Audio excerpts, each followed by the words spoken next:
Hello, हाय, हाय हाय, मैं हूँ तुम्हारा, सिर्फ तुम्हारा अनिरुद्ध, तुम्हारे लिए सरवानी। और ये है मेरा एक्सक्लूसिव रिव्यू आफ्टर सदियाँ, इतनी सदियाँ बीत गई।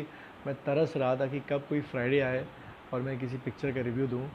And for the first time कोई पिक्चर रिलीज़ हो रही है, थिएटर में ना सही, अमेज़ॉन पे ही सही, गुलाबो सिताबो।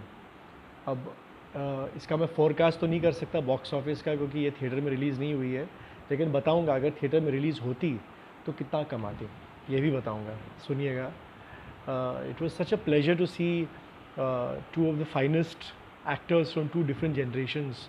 एक तरफ आयुष्मान और एक तरफ of course the legendary Amitabh Bachchan.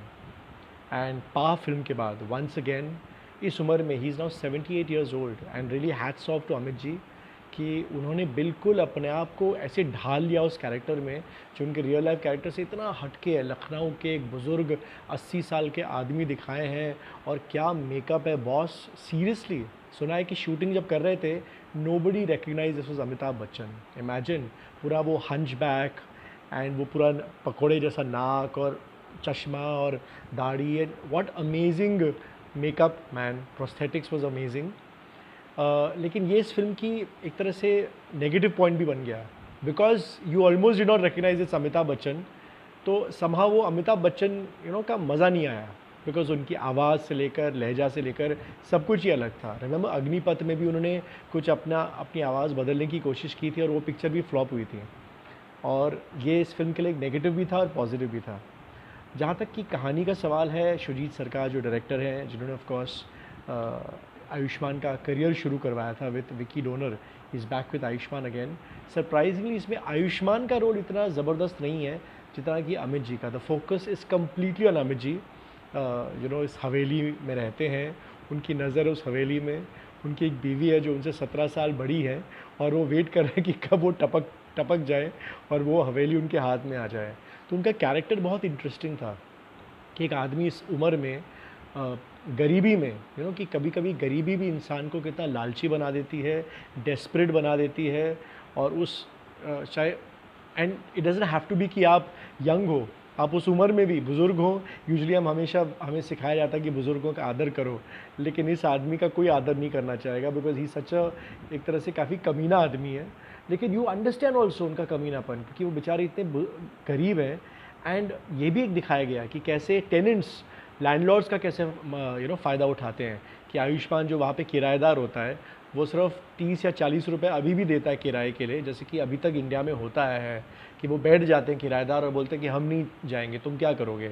सो ये भी एक सिचुएशन बहुत a lot of people can relate to that, and especially from the मकान मालिक पर्सपेक्टिव। अच्छा, आयुष्मान का भी जस्टिफिकेशन दिखाएगी, वो बेचारा खुद भी बहुत गरीब है, अपनी फैमिली के साथ रहता है, उसके भी हाल कुछ इतने अच्छे नहीं हैं। एक गर्लफ्रेंड है जो बहुत तंग आ गई है उसकी गरीबी से, उसे कभी भी छोड़ सकती है। So all in all basically सारे ही कैरेक्टर्स इसमें डेस्परेट हैं, दुखी हैं, बेबस हैं, गरीब हैं।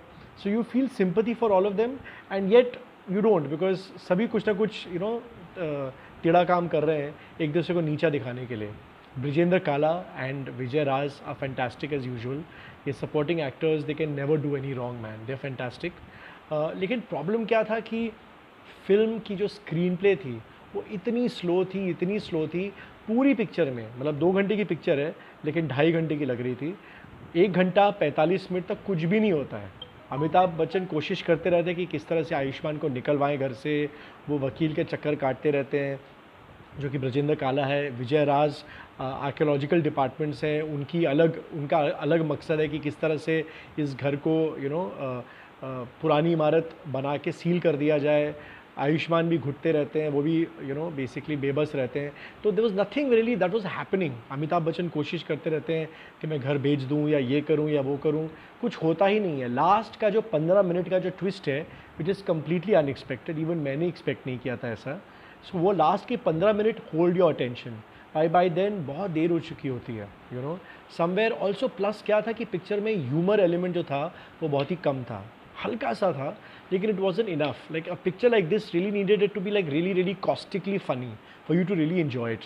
और वो पुराने लखनवी मतलब लखनवी पुराने ज़माने के वो हवेली का जो माहौल, अ लॉट ऑफ पीपल को अमिताभ बच्चन की बातें सुनने में भी समझने में भी प्रॉब्लम होगा, क्योंकि उन्होंने जिस तरह से डबिंग की है एक बुज़ुर्ग आदमी की, इट्स वेरी ऑथेंटिक, बट आपको सुनने में समझने में थोड़ा तकलीफ हो सकती है. So a lot of today की generation will not identify with the story, and as I said the end is very unexpected.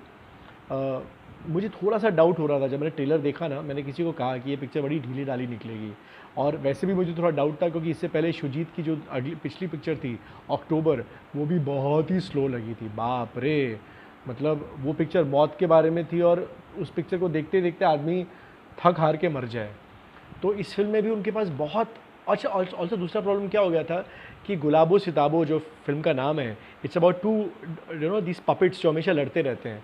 तो आफ्टर पॉइंट वो आयुष्मान और अमिताभ का एक दूसरे से लड़ना झगड़ना वो बहुत ही बोरिंग हो गया. मतलब वो एक ही साइकिल रिपीट होता चला गया. कहानी में ज़्यादा कोई ट्विस्ट एंड टर्न्स नहीं थे.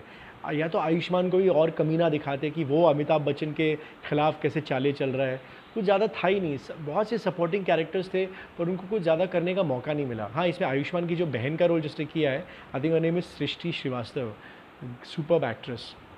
उनके जो साइड प्लॉट्स थे, सब प्लॉट्स थे, वो भी ठीक ही थे. So basically all in all it is an Amitabh Bachchan show all the way. And अगर ये पिक्चर थिएटर में रिलीज़ होती तो मुझे नहीं लगता कि 50 करोड़ से ज़्यादा कमाती. तो एक तरह से शुजीत सरकार ने बहुत चालाकी का काम किया. उसे पता चल गया था कि ये पिक्चर इतनी नहीं चलेगी, तो उसने फटाक करके रिलीज़ कर दिया, थोड़ा सा प्रॉफिट भी कमा लिया होगा. और मुझे लगता है कि अब नेटफ्लिक्स, अमेज़ॉन, इन सबको थोड़ा सतर्क रहना चाहिए इन सारे प्रोड्यूसर्स से, क्योंकि वो सारा अपना मीडियोकर माल उनको देने वाले हैं. और अभी लॉकडाउन के ज़माने में नेटफ्लिक्स या अमेज़ॉन उनको ख़रीद लेगा अच्छे दामों में और बाद में पछता सकता है. और ऑडियंस भी क्या, उनके पास ऑप्शन नहीं है तो वो देख लेगी. अब because this is the first film after the lockdown, तो लोग बहुत उत्सुक थे. And frankly speaking I expected much more from such a great team. तो मुझे बहुत डिसअपॉइंटमेंट लगा. एज आई सेड, बहुत ही स्लो पिक्चर थी. फास्ट पेस होना चाहिए था, ज़्यादा ट्विस्ट एंड टर्न्स होने चाहिए थे. After point it became like a full documentary, कि जैसे सरकारी कार्रवाई कैसे होती है, कि आदमी जिसके पास कागजात हैं घर के, वो वकील के पास जाता है, फिर सरकार के पास जाता है, चक्कर काटता है. मतलब there was, it became a little boring after point.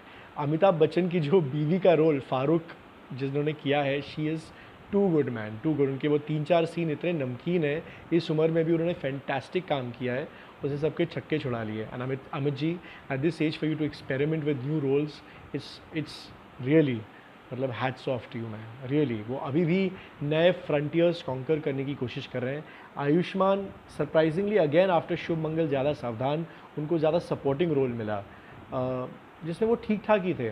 और उनका भी वो चिड़चिड़ापन, अभी मैं थोड़ा सा बोर हो गया हूँ, क्योंकि उनकी हर पिक्चर में वो थोड़े से चिड़चिड़े रहते हैं, चाहे वो बाला पिक्चर में हो या बरेली की बर्फ़ी में हो. तो थोड़ा सा वो चिड़चिड़ी पना और वो झगड़ेलू पना उनका हर पिक्चर में थोड़ा सा क्लीशे टाइप का हो गया. So I am looking forward for him to do something totally different next time. वो एक्शन फिल्म करना चाहते हैं, we should try that. So मैं फ़िल्म को 10 में से अमित जी की वजह से मैं उनको 6.75 दूंगा. Yes, 6.75 out of 10, which is very okay. और वो भी ज़्यादा दे रहा हूँ, इतना दे रहा हूँ मैं because of Amit ji. And वो जो लास्ट के 15 मिनट थे जो काफ़ी अनयूजुअल ट्विस्ट था पिक्चर में. पर otherwise very disappointing picture. As I said, अगर रिलीज़ होती तो 50 से ज़्यादा नहीं कमाती थिएटरों में, जो कि बहुत कम है. ख़ासतौर पे आयुष्मान जिन्होंने बहुत कमाल का किया in the last few years with Dream Girl and Bala. तो आयुष्मान को थोड़ा सोचना चाहिए अगली पिक्चर शुरू करने से पहले. And Amit ji, you rock man, really, you're an inspiration. How you just keep going on and on and on. Love, you're like the energizer battery. Salam hai, love you guys. Mwah.